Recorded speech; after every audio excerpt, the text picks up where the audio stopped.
Syederalun Pasar Pantai Tengah di Kecamatan Kota Sigli, Kabupaten Pidi masih menghadapi masalah tata kelola dan kebersihan.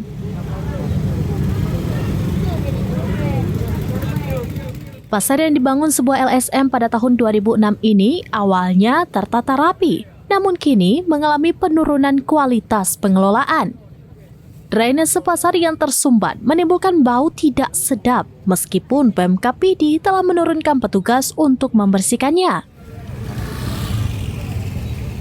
Masalah lain adalah maraknya pedagang kaki lima yang berjualan secara lesehan di pinggir jalan masuk pasar menyebabkan akses jalan menjadi sempit.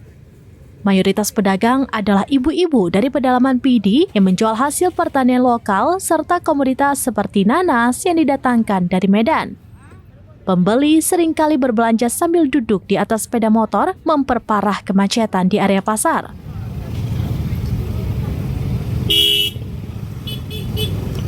Kemacetan semakin parah karena banyak pengunjung enggan memarkir kendaraan di lokasi yang disediakan, dengan alasan fasilitas parkir yang tidak tertata baik.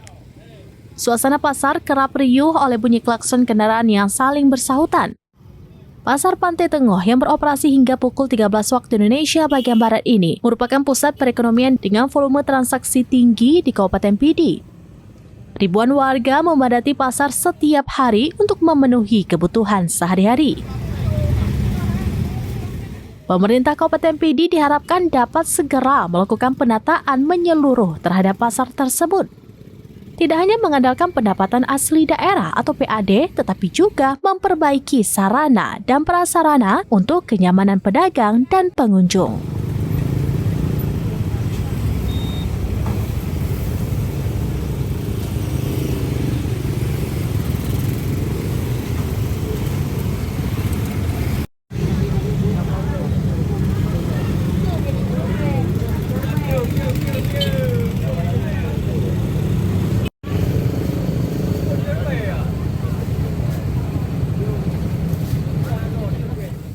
Dari Pidi, Muhammad Nazar, serambinews.com.